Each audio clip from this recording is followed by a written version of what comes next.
संभाल लेंगे। नहीं नहीं, झूठ तुम्हारा नाश कर रहा है, तुम्हें पता नहीं।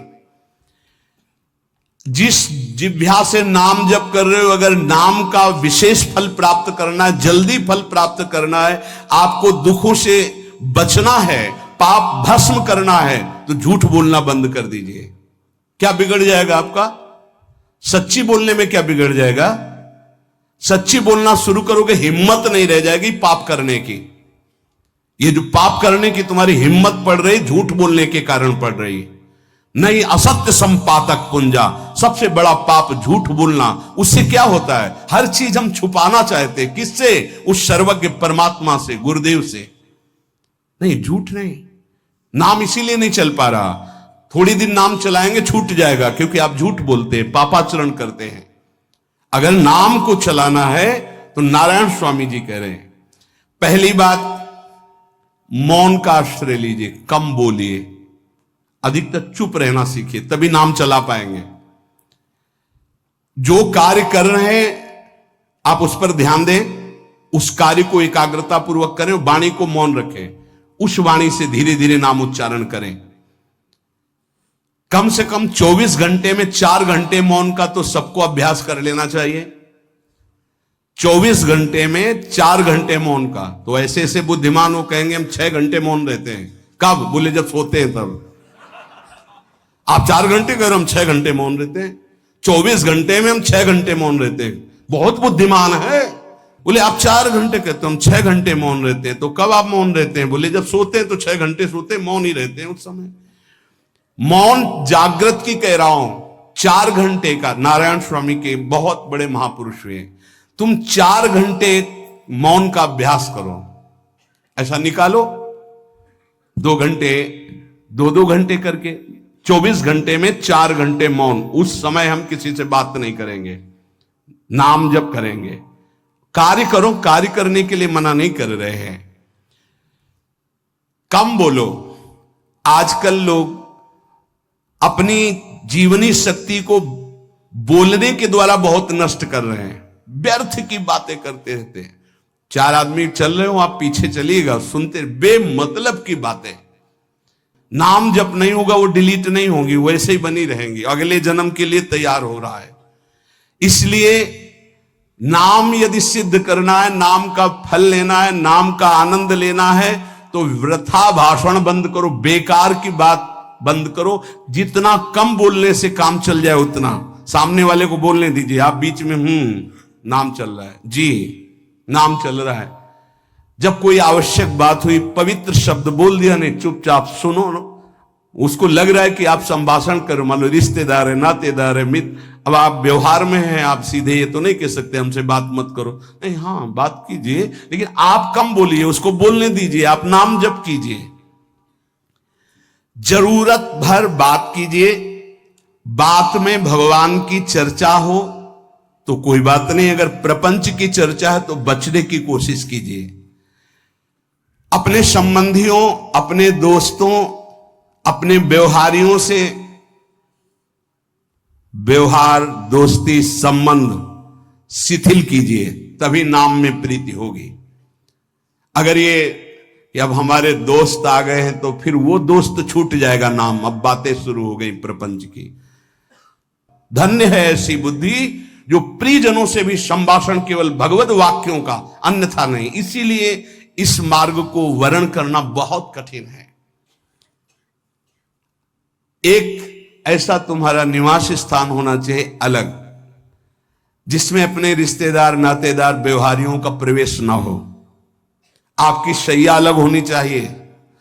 अगर नाम जापक नाम सिद्ध करना चाहता है, नाम का फल लेना चाहता है, नाम निरंतर चलाना चाहता है, तो जिस आसन पर आप बैठते हैं उसी में प्रपंची, विषयी, संसारिक वृत्ति वाले बैठेंगे तो भजन की वृत्ति नहीं बन पाएगी। एक ऐसा, वैसे होते हैं घरों में बैठने वालों का अलग, लेकिन साधन कक्ष अलग होना चाहिए अपना। किसी का यदि प्रवेश ना हो तो आप देखेंगे कि आपके साधन के परमाणु आपको वहां बैठते ही तत्काल विक्षेप रहित करके भजन में लगे, हम संभाल लेंगे। नहीं नहीं, झूठ तुम्हारा नाश कर रहा है, तुम्हें पता नहीं। जिस जिह्वा से नाम जप कर रहे हो, अगर नाम का विशेष फल प्राप्त करना है, जल्दी फल प्राप्त करना है, आपको दुखों से बचना है, पाप भस्म करना है, तो झूठ बोलना बंद कर दीजिए। क्या बिगड़ जाएगा आपका? सच्ची बोलने में क्या बिगड़ जाएगा? सच्ची बोलना शुरू करोगे, हिम्मत नहीं रह जाएगी पाप करने की। ये जो पाप करने की तुम्हारी हिम्मत पड़ रही, झूठ बोलने के कारण पड़ रही। नहीं, असत्य संपातक पुंजा, सबसे बड़ा पाप झूठ बोलना। उससे क्या होता है? हर चीज हम छुपाना चाहते, किससे? उस सर्वज्ञ परमात्मा से, गुरुदेव से। नहीं, झूठ नहीं। नाम इसीलिए नहीं चल पा रहा, थोड़ी दिन नाम चलाएंगे छूट जाएगा, क्योंकि आप झूठ बोलते हैं, पापाचरण करते हैं।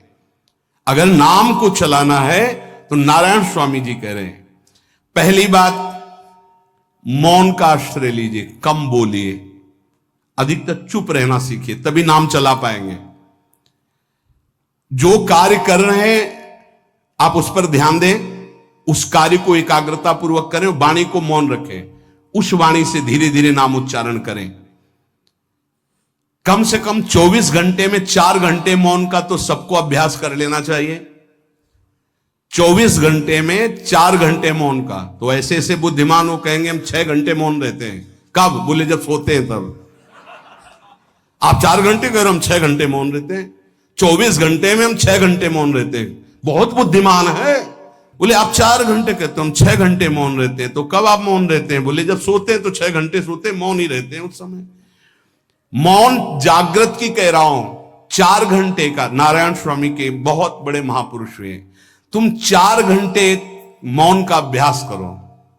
ऐसा निकालो 2 घंटे, 2-2 घंटे करके 24 घंटे में 4 घंटे मौन। उस समय हम किसी से बात नहीं करेंगे, नाम जप करेंगे। कार्य करो, कार्य करने के लिए मना नहीं कर रहे हैं। कम बोलो। आजकल लोग अपनी जीवनी शक्ति को बोलने के द्वारा बहुत नष्ट कर रहे हैं, व्यर्थ की बातें करते रहते हैं। 4 आदमी चल रहे हो, आप पीछे चलिएगा, सुनते, बेमतलब की बातें। नाम जब नहीं होगा वो डिलीट नहीं होंगी, वैसे ही बनी रहेंगी, अगले जन्म के लिए तैयार हो रहा है। इसलिए नाम यदि सिद्ध करना है, नाम का फल लेना है, नाम का आनंद लेना है, तो वृथा भाषण बंद करो, बेकार की बात बंद करो। जितना कम बोलने से काम चल जाए उतना। सामने वाले को बोलने दीजिए, आप बीच में नाम चल रहा है जी, नाम चल रहा है। जब कोई आवश्यक बात हुई, पवित्र शब्द बोल दिया, नहीं चुपचाप सुनो। उसको लग रहा है कि आप संभाषण करो, मान लो रिश्तेदार है, नातेदार है, मित्र, अब आप व्यवहार में हैं, आप सीधे ये तो नहीं कह सकते हमसे बात मत करो, नहीं, हाँ बात कीजिए, लेकिन आप कम बोलिए, उसको बोलने दीजिए, आप नाम जप कीजिए, जरूरत भर बात कीजिए। बात में भगवान की चर्चा हो तो कोई बात नहीं, अगर प्रपंच की चर्चा है तो बचने की कोशिश कीजिए। अपने संबंधियों, अपने दोस्तों, अपने व्यवहारियों से व्यवहार, दोस्ती, संबंध शिथिल कीजिए, तभी नाम में प्रीति होगी।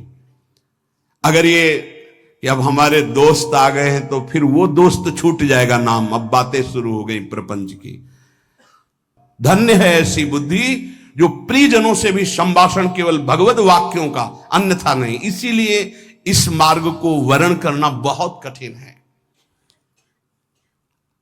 एक ऐसा तुम्हारा निवास स्थान होना चाहिए अलग, जिसमें अपने रिश्तेदार, नातेदार, व्यवहारियों का प्रवेश ना हो।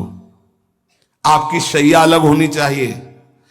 अगर नाम जापक नाम सिद्ध करना चाहता है, नाम का फल लेना चाहता है, नाम निरंतर चलाना चाहता है, तो जिस आसन पर आप बैठते हैं उसी में प्रपंची, विषयी, संसारिक वृत्ति वाले बैठेंगे तो भजन की वृत्ति नहीं बन पाएगी। एक ऐसा, वैसे होते हैं घरों में बैठने वालों का अलग, लेकिन साधन कक्ष अलग होना चाहिए अपना।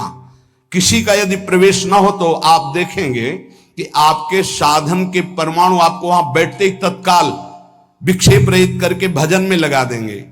अगर घर में ऐसा कुछ ना हो तो एक आसन अपना अकेला रखिए, जिस पर आप शयन करें वो आसन केवल आपका ही होना चाहिए। अगर वो सार्वजनिक बैठने के लिए ही है, ऐसी व्यवस्था नहीं, तो आसन समेट कर अपना अलग रख दीजिए और दूसरे आसनों पर बैठा लिए, फिर वो आसन हटाकर जब आप शयन करें तो आपका आसन होना चाहिए। इसका बहुत बड़ा प्रभाव पड़ेगा। कोई भी ऐसा दृश्य या पुस्तक ना पढ़ें जो वासनात्मक हो और प्रभु के नाम से आपको विमुख कर दे। अखबार आदि, समाचार आदि, ये हमारे चिंतन को नष्ट करते हैं। अगर नाम जप करना है, निरंतर नाम स्मृति बैठालनी है, एक घटना कई मिनट तक विक्षेप देती है। ऐसा हुआ, कैसे लोग हैं। अब उसमें तो समाचार ही हो रहे हैं, सैकड़ों बातें हो रही, पेपर है तो सैकड़ों बातें लिखी हैं, क्या क्या, अब वो सब दिमाग में भर गई। इतना व्यसन है किसी किसी को पेपर पढ़ने का, समाचार पत्र पढ़ने का, कि सुबह होते ही वो विरह में रहते हैं कि पेपर आ जाएगा। आया नहीं, मिला तो ऐसी एकाग्रता से पढ़ते हैं जैसे वेदांत चिंतन करने वाला वेदांत चिंतन। चश्मा लगा, चाय रखी, ठंडी हो रही, उससे मतलब बीच बीच में चाय और चश्मा से और पूरे दिमाग में वही। अब क्या करेगा, जो पढ़ा है उसका चिंतन बनेगा, वही बोला जाएगा। अब जहां चार मिले तो तुम्हें पता है, उत्तर प्रदेश में ये हुआ, मध्य प्रदेश में ये हुआ, चर्चा दिमाग। नाम जापक पूज्य श्री नारायण स्वामी कह रहे, अखबार पढ़ना, दुनिया भर की प्रपंच की जिसमें बातें हैं, ऐसे समाचार, ऐसे टेलीविजन देखना, ये तुम्हारे हृदय में नाम नहीं चलने देंगे, तुम्हारी स्फुरणा को गंदी कर देंगे, बेकार का वक्त खराब होगा। इसलिए अगर आपको पढ़ना ही है तो धार्मिक ग्रंथों को पढ़िए, अपने इष्ट संबंधी ग्रंथों को पढ़िए नाम जपने के लिए। किसी को कभी वचन न दें। पांचवा, बहुत बहुत पॉइंट की बात करें, यदि आपने किसी को वचन दे दिया और पूरा नहीं किया तो भजन का फल वहां जाएगा, ध्यान रखना। यही हमसे सब त्रुटियां होती रहती है अपने लोगों से। जाओ आज से बाद वचन दे दिया, हम ऐसा नहीं करेंगे, नहीं करेंगे चाहे मर जाएं। और अपने लोग ऐसे फिसड्डी हैं कि शाम के वचन देते हैं और सुबह फिसल जाते हैं, 2-4 दिन बहुत चला फिर फिसल जाते हैं। बोले कसम से आज से ऐसा नहीं करेंगे। तो आप इसको खिलवाड़ न समझे, आपके सुकृत नष्ट हो रहे हैं, वासना आपके सुकृतों को नष्ट कर रही। दूसरा, जैसे आपने किसी से कहा कि मैं शाम के 5 बजे आ जाऊंगा, तो 5 बजने में 5 मिनट कम होने पर आपको पहुंच जाना चाहिए, 5 मिनट ओवर होने पर नहीं, उसके पहले ही आपको ऊपर। यह संतों के जीवन में देखा गया है। समय का बहुत बड़ा जीवन में अस्तित्व है। अगर आप किसी को समय दें, फिर उसमें प्रमाद स्थिति नहीं होनी चाहिए। 5 मिनट पहले पहुंचिए। समय दिया है किसी को तो 5 मिनट पहले उसको इंतजार ना करना पड़े। रात को सोते समय नाम जापक उपासक विचार करें, मेरा नाम किन किन कार्यों में छूटा, मेरे से कौन कौन सा पाप हुआ, मैंने कौन सी आज गलती की जो नहीं करना चाहिए, और उसे डायरी में नोट करें। नारायण स्वामी कह रहे हैं दूसरे दिन सावधानी पूर्वक वो गलतियां ना होने पावे जो हमने आज की। जब उपासक सत्य बोलना स्वीकार करता है तो उसके हृदय में डर जागृत हो जाता है। ध्यान रखना, डर ये माया के द्वारा प्रेरित है। अगर व्यापार में सत्य बोलेंगे तो पैसा अधिक नहीं आएगा, अगर हम सत्य बोल दिए तो डांट लगेगी, अगर हम सत्य बोल दिए तो सब लोग जान जाएंगे मैं ऐसा गंदा हूं। सच्ची मानिए, सत्य बोलने का नियम ले लीजिए, आप निष्पाप हो जाएंगे, आप महात्मा बन जाएंगे अंदर से। कोई भी पापाचरण आपके जीवन में नहीं रह जाएगा। भगवान का नाम सत्य है, उस नाम को चलाने के लिए झूठ बोलने वाला नाम को कैसे चला सकता है। सत्य बोलने से यदि तुम्हारा नुकसान हो रहा है तो तुम सह जाइएगा।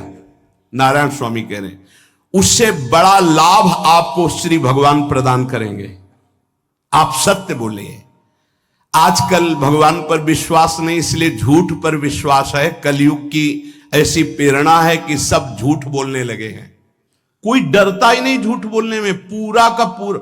जैसे नहीं कहते कुछ तो सत्य होगा, ऐसे ऐसे महानुभाव हैं कि 100% झूठ बोल जाते हैं, 100%। धन्य है मोबाइल जो झूठ बुलाने में बहुत प्रवीण है, बहुत प्रवीण है। अरे भाई हम नहीं मिल सकते, आज हमारा मन नहीं है, खत्म खेल हो गया, सत्य बात है, नहीं मिल सकते आपसे, मत उठाओ फोन। अगर तुम्हें झूठे ही बोलना है तो फोन क्यों उठाओ? नहीं बोलेंगे, नहीं उठाएंगे तो समझ जाएगा कि उनकी रुचि नहीं। ये झूठ क्यों बोलना, सत्य बोलो। झूठ से यदि आप बच गए तो आपके जिह्वा पे नाम निरंतर चलने लगेगा। ये झूठ ही नाम नहीं चलने दे रहा। असत्य आचरण, छुपाने की वृत्ति, असत्य भाषण, ये नाम में प्रीति नहीं। किसी को भी फुसलाने के लिए झूठ मत बोलिए।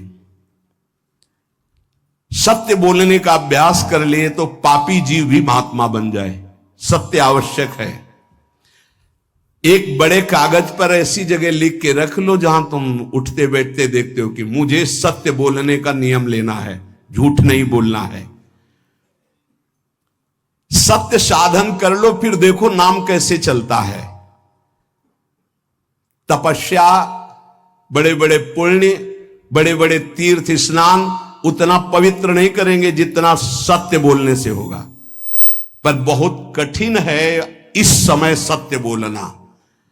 मतलब बात बात पे असत्य का ही वर्ताव हो रहा है, असत्य का अच्छा, ये कोई संसारी आदमी में नहीं, कुछ ऐसे होंगे जो सत्य की वार्ता करते नहीं। प्रायः क्या जाता है, झूठ बोलने में बोल दिया और सामने वाला राजी हो गया, हम निकल गए। लेकिन सत्य ना होने के कारण आप में सत्य आचरण, सत्य स्वरूप भगवान का नाम, भगवान को कहा गया सत्य नारायण, वो नाम नहीं चलेगा। भजन करने का पहला साधन है सत्य बोलना। जबान से सत्य बोला जाए।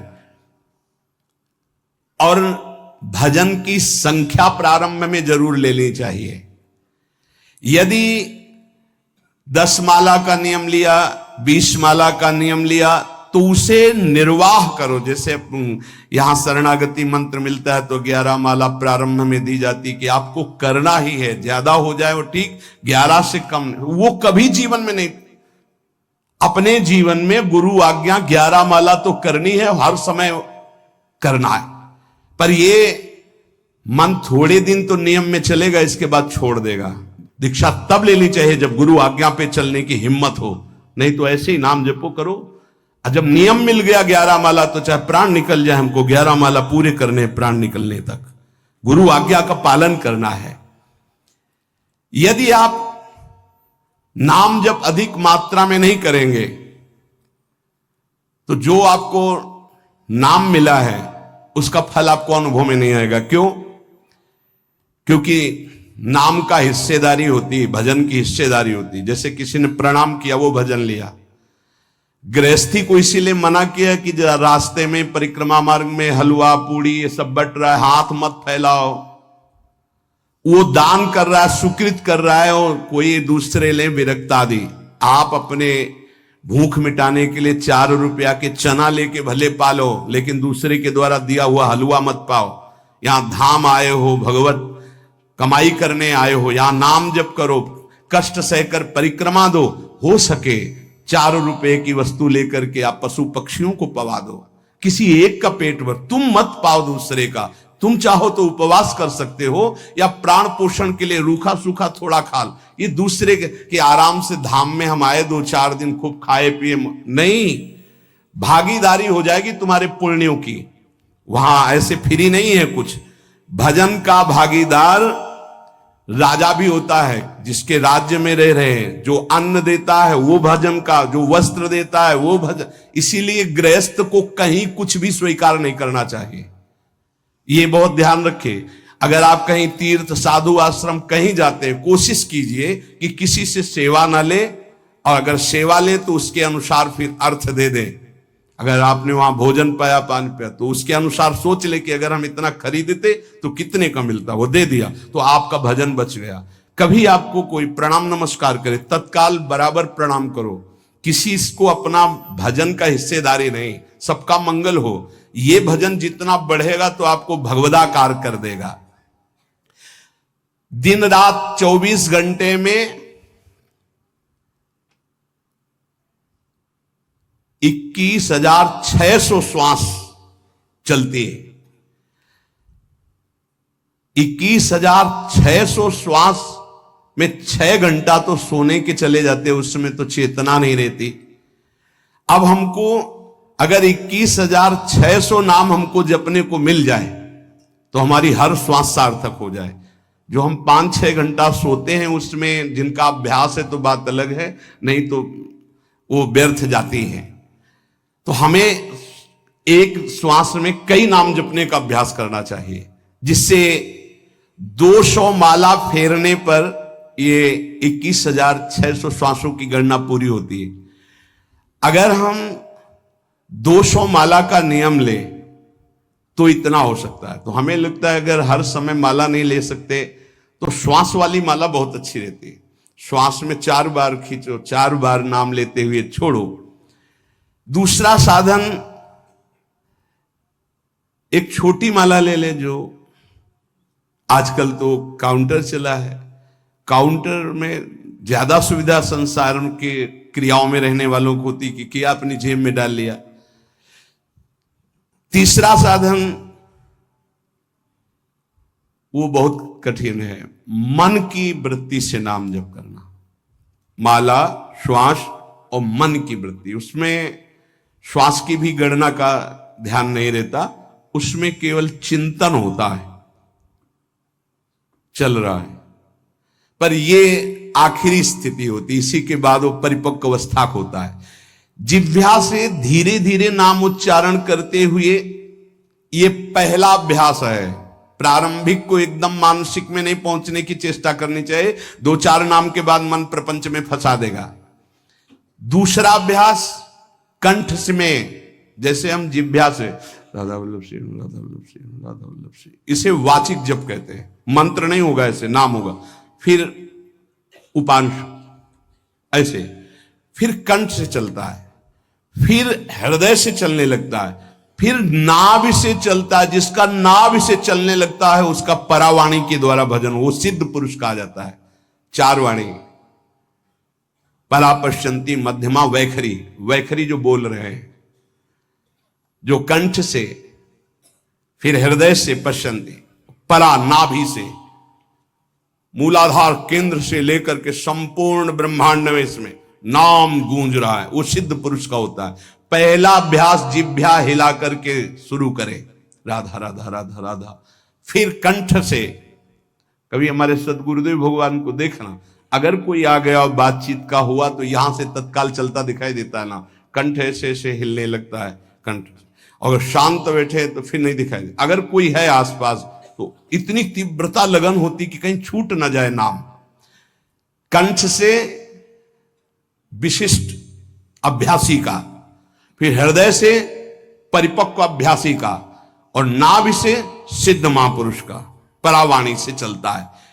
अगर 1 वर्ष तक जिह्वा से अभ्यास किया जाए, ये मैंने किया है, नारायण स्वामी कहते हैं, तो दूसरे वर्ष में कंठ से प्रारंभ हो जाता है। 2 वर्ष कंठ से चले तो अगला हृदय से प्रारंभ हो जाता है, और हृदय से 3 वर्ष चले तो फिर नाभि से 7 वर्ष में नाम सिद्ध हो जाएगा। अगर नियम पूर्वक झूठ ना बोले, सत्य आचरण करे, ऐसे नाम जप करे। हम ये कहते हैं कि चलो थोड़ा धीमे ही सही, पर 12 वर्ष में तो आपको सिद्ध हो जाना चाहिए। 12 वर्ष, यहां बोले 30 वर्ष के 50 वर्ष हो गए साधन करते हो, ज्यों कहते हो कोई परिवर्तन नहीं। इसका मतलब अंदर से नाम नहीं चलाया जा रहा, नाम में रुचि नहीं। 12 वर्ष में तो भगवत साक्षात्कार करके जागृत स्वप्न सुषुप्ति अवस्था पर विजय प्राप्त कर लेता है साधक। ऐसा ही स्वामी जी ने किया। नारायण नारायण नारायण नारायण नारायण, ऐसी सिद्धावस्था हो गई थी। एक टाट की लंगोटी, एक रस्सी कमर में, बस। बड़े ही उच्च कोट और बहुत बड़े अरब खरबपति घर के बालक थे। सारी सिद्धियां उसके पैरों में लौटने लगती हैं, जिसका नाभि से भजन प्रारंभ हो जाता है, परावाणी से। अजपा जाप उसे ही कहते हैं जो नाभि से होता है। अजपा जाप करने वाले उपासक में जो अजपा जाप करने की चाह रखते हैं, पहला भोजन पर ध्यान दे, सात्विक भोजन, पवित्र भोजन। भाई नाम का स्वाद नहीं मिला तो कुछ लोग जो है बहुत प्रसन्न होते हैं जब संसारिक पदार्थ आता है। बड़ी कृपा श्री ठाकुर जी की रही है कि इस विषय पर जो है बहुत परिपक्व किया है। रोटी नहीं मिली, ये रबड़ी रसगुल्ला की तो बात जाने दो। गंगा का किनारा, गांव में जाना नहीं, जो आकाश वृत्ति से वो आ जाए वही। आप लोगों को तो रोटी तो मिल रही है। पहला नाम सिद्ध करने के लिए भोजन सात्विक और थोड़ा, अगर एक समय पाके निर्वाह कर लो तो अच्छा, नहीं तो 2 समय, 3 समय पाने का तो अधिकार ही नहीं साधक को। भगवान की बड़ी कृपा है, जब भूख थी तब था नहीं, और जब है तो भोजन नहीं पा सकते। वो बड़ा लीला बिहारी है।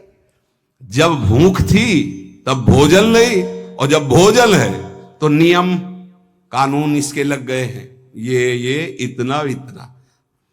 दूसरा, पहला भोजन पर पवित्र। देखो नाम जप के लिए बहुत आवश्यक है। यही जीवन है कि अगर आप नाम जप करने लगे तो हमारा बोलना, हमारा जीना सार्थक हो जाएगा। अगर नाम जप आपको करना है तो पवित्र भोजन होना चाहिए। 2 टाइम भोजन पाना है तो थोड़ा थोड़ा पाओ, पेट ना भरने पाए, ऐसा ना लगने की वजन बढ़ गया है। वजन बढ़ गया है तो भजन घट गया है, वजन घट गया है तो भजन बढ़ गया है। देखो तुम्हारे संसारिक संबंधी माता पिता चाहेंगे कि तुम्हारा चिकना शरीर होना चाहिए, हष्ट पुष्ट होना चाहिए, लेकिन हम चाहेंगे कि तुम्हारा भजन पुष्ट होना चाहिए, भगवदाकार वृत्ति होना चाहिए। शरीर तो आज है, कल नहीं रहेगा, चाहे जितना चिकना कर लो। संसारिक माता पिता के प्यार में और गुरु के प्यार में यही अंतर है। वो आपके स्वरूप को पुष्ट करेगा तो शरीर तो अपने आप, मन प्रसन्न है तो वो स्वस्थ है, अस्वस्थ होने पर भी स्वस्थ है। अगर शरीर स्वस्थ है और काम वासना है, नाना प्रकार की चिंताएं, ये थोड़ी माता पिता दूर कर पाएंगे। वो तो तपस्या और साधना से ही दूर होती है, ध्यान रख लीजिए। अधिक भोजन पाना, शरीर को बहुत पुष्ट बलवान कर लेना, तो हर इंद्रियों को भोग देना पड़ेगा आपको। वो कोई तपस्वी होता है, जो तपस्वी होता है वो संयमी होता है, जो संयमी होता है उसके चर्बी नहीं होती, ध्यान रखना। युक्ताहार विहार से, प्राण पोषण के लिए केवल शरीर में अन्न जाए तब नाम में प्रीति होगी। खाते खाते अनेकों जन्म व्यतीत हो गए, वर्षों व्यतीत हो गए, अरे अब तो भजन कर लो, कहां तक खाओगे? ये नरक कुंड है, डाला विष्ठा बन गया। नींद, एक नियम बना लो कि इतना ही सोना है।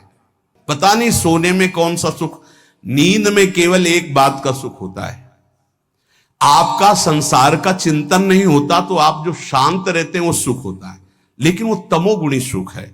अगर आप जागृत में संसार का चिंतन न होने दें और भगवत चिंतन कर रहे हैं तो आप महापुरुष हो जाएंगे। सो सो के जीवन क्यों बर्बाद करते हैं? एक टाइम रखिए सोने का, बस। ये कोई तुम्हारा सुख नहीं है, ये तमोगुणी सुख है। निद्रा आलस्य प्रमादोत्तम तत्तामस मुदाहृतम। और एक बात समझ लो, यद तज्ञे विस्मि परिणामे अमृतोपमम। जिसमें विष जैसा शुरुआत में लगता है उसका परिणाम अमृत होता है, और जिसकी शुरुआत अमृत जैसी लगती है उसका परिणाम विष होता है। प्रातःकालीन उठ करके सत्संग में आना विष जैसा लगता है, लेकिन उठ के आ रहे हो तो इसका फल अमृत होगा। ब्रह्म मुहूर्त में सो रहे हैं, जीवन बर्बाद कर रहे हैं, अरे ब्रह्म मुहूर्त में उठिए, स्नान कीजिए और सच्चिदानंद भगवान में चित्त को जोड़िए। ये विष जैसा लगता है, परिणाम अमृत जैसा होता है। तीसरा, 24 घंटे में 1 घंटे का तो एकांतवास करना सीख ही लो, चाहे गृहस्थ हो चाहे कोई भी हो। 1 घंटे हमसे कोई बात नहीं करेगा, अपने दरवाजा बंद, थोड़ा 1 घंटे कोई ऐसा समय निकालो जिसमें चित्त को केवल श्री कृष्ण से जोड़ो, प्रियाजू से जोड़ सको। चौथा, विरक्त साधक, तकिया गद्दा, ये सब चीजें अगर लगा के सोओगे तो नाम जप नहीं होगा। देखो, हितधाम में कुशासन और एक ईंट कुशासन के नीचे, सर्दी में ओढ़ने के जो हमारे कंबल थे वो आटे का बोरा बलराम जी ला के दे थे। जीवन को यदि आप कसौटी पे नहीं कसेंगे तो भजन नहीं होने वाला। अब तो शरीर रोग से ग्रसित है, आप चाहे जहां रखो, चाहे जैसे रखो, प्रिया जो जाने। जब तक हमें भगवदाकार वृत्ति ना हो जाए तब तक विषयों को स्वीकार नहीं। ऐसे हैं साधक, बड़ा सुख मिलता है। एक ऐसे पड़ा हुआ है आसन, उनके कमरे में जाके देखिए, केवल आसन ही है। कितने ऐसे साधक राधा कीलकुंज में रहते जिनकी चटाई केवल है, न तकिया है, न गद्दा है, न कोई। उसी चटाई को ऐसे खड़ा कर दिया, बिछा लिया, बस उसी में पड़े, भोजन मिला पा लिया, ऐसे रह रहे हैं। कमरे में देखो जाके तो ऐसा लगेगा कि इसमें कोई रहता ही नहीं, कुछ है ही नहीं, केवल चटाई है। तकिया गद्दा विशेष विलासिता की वस्तुएं तो नाम जप नहीं होने वाला, ध्यान रखना। जहां पड़े आराम से नींद आ जाएगी, सो जाएंगे, और जब तो नींद उतनी आएगी जितनी आवश्यकता है। भजन का खजाना तिजोरी में रखें, कभी किसी से बताएं नहीं कि आपका भजन कितने माला कितना होता है। पूज्य नारायण स्वामी जी कह रहे हैं,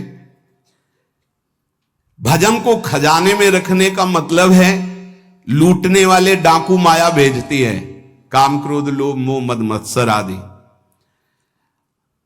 और प्रिय गृहस्थ भगत आदि। कैसे प्रिय गृहस्थ? स्वामी जी अब ये सब आप ही कहा है, बहुत बीमार है, आप देखना। ठीक है, दूसरे की दुख निवृत्ति करना संत का स्वभाव होता है, पर हम जिस मार्ग के पथिक हैं, हमारा कर्तव्य है। हमारे पास हमारे प्रभु के सिवा कोई नहीं, हमारा जो कुछ है वो प्रभु हैं। ए भैया, जैसा श्री जी चाहेंगे वही सब मंगल करेंगे, ये शब्द होना चाहिए। उससे उसका भी मंगल होगा, आपकी भक्ति पुष्ट होगी। कभी भी जो गृहस्थ में भजन करता है, किसी भी तरह का किसी से भी कोई प्रतिग्रह ना ले। नहीं ले लो, ये लो ही बढ़िया है, रख लो। नहीं महाराज, हमारा ये मार्किन का गमछा ही काफी है हमारे लिए। नहीं नहीं नहीं, ये प्रसाद पाल, हाँ इतना किनका दे दीजिए, भगवत प्रसाद है, ये हमारे लिए पर्याप्त। गृहस्थी में अगर आप भजन करते हैं तो अपने भजन को बचाने के लिए किसी से भी दान पुण्य, किसी का भी बट रहा है वो स्वीकार न करें, किसी से प्रणाम नमस्कार, किसी से अपनी सुविधा सेवा स्वीकार ना करें। और जो विरक्त है उसको ध्यान रखना चाहिए कि हमारा जीवन केवल जगत मंगल के लिए विश्वेश्वर भगवान को समर्पित जीवन है। ना हम किसी को शाप दे सकते हैं, ना किसी को वरदान दे सकते हैं। सेवक स्वामी की इच्छा को देखता है, ऐसा ऐसा, हाँ प्रियाजू की जैसी इच्छा होगी वैसा।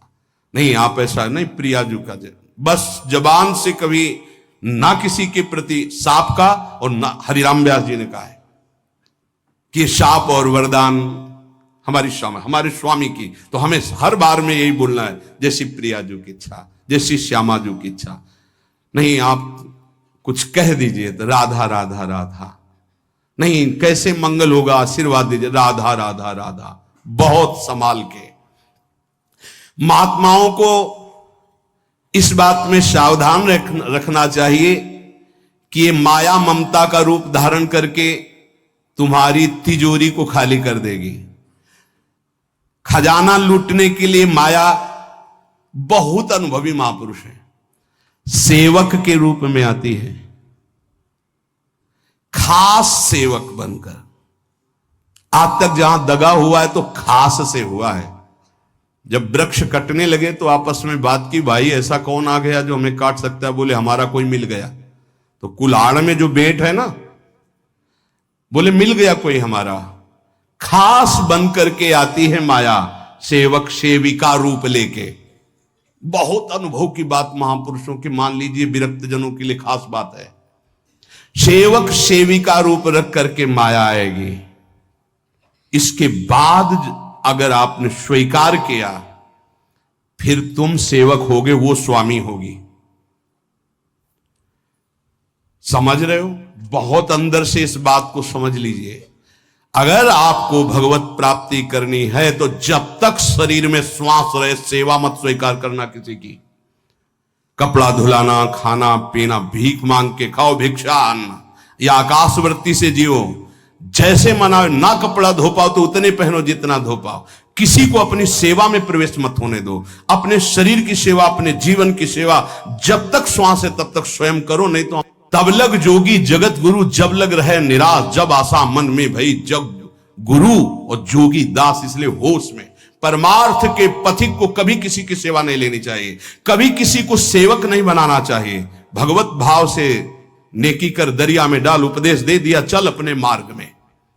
जीवन की ये बात हमारी अनुभव की मान लीजिए, अगर निर्विघ्न पंथ निर्वाह करना है तो कभी किसी को यहां सेवक न बनाया जाए। सेवक सेविका के रूप में स्वीकार करने वाले साधु का हृदय आग की तरह जलने लगता है। जो जिंदगी भर निश्चिंत और निर्भय रहा, उसे भयभीत और चिंता युक्त होना पड़ता है। अपने भजन को खास तिजोरी में रखे, अपने में जो सिद्धियां जागृत हो कभी प्रकट ना होने दे, उनका कभी प्रयोग ना करे। एक एक शब्द पर ध्यान देना, उसी को भगवत प्राप्ति होती है जो अपनी सिद्धि को प्रकाशित नहीं करता। ये माया त्रिशंकु की तरह लटका देती है, न स्वर्ग में न भूमि में। देखो सेवक जी महाराज कहते ऐसे न वैसे रहे मज रेढ़ो, पाछलियो जो करी निर्भाषित, न परमार्थ के न व्यवहार के। ये गांठ बांध लो, हाथ जोड़ के कह रहा हूं, सेवा के भाव से माया प्रवेश करती है और स्वामी भाव को रौंद करके सेवक बना लेती है। फिर जैसा चाहती वैसा नाच नचाती है, कोई भी हो। इसलिए होश में, यदि भगवत मार्ग में चले हो तो कष्ट सहो, शरीर की स्वयं सेवा करो। सौभाग्य मत मनाओ कि कोई तुम्हारी सेवा कर रहा है, दुर्भाग्य है जो तुम सेवा ले रहे हो।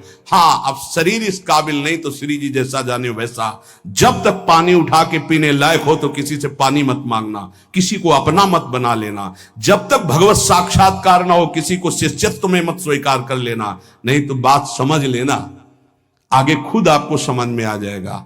किसी भी तरह से अपनी तिजोरी को ना खुलने देना तो भगवत साक्षात्कार हो जाएगा। बोले नहीं हमारा तो परहित की भावना और प्रचार करना है, तो है क्या तुम्हारे पास प्रचार करने के लिए? परहित की भावना के लिए है क्या तुम्हारे पास? जब तक सर्वत्र श्री कृष्ण का अनुभव नहीं हो जाता तब तक उसमें कोई सामर्थ्य नहीं होती, और जब सर्वत्र वासुदेव का अनुभव करता है तो उद्धार किसका करना है? विचार करके देख लीजिए। फिर वो स्वांता सुखाए तुलसी रघुनाथ गाथा। इसलिए भजन के खजाने को बचा के रखो। रूखा सूखा टुकड़ा खा करके, गंगा जल यमुना जल का आचमन करके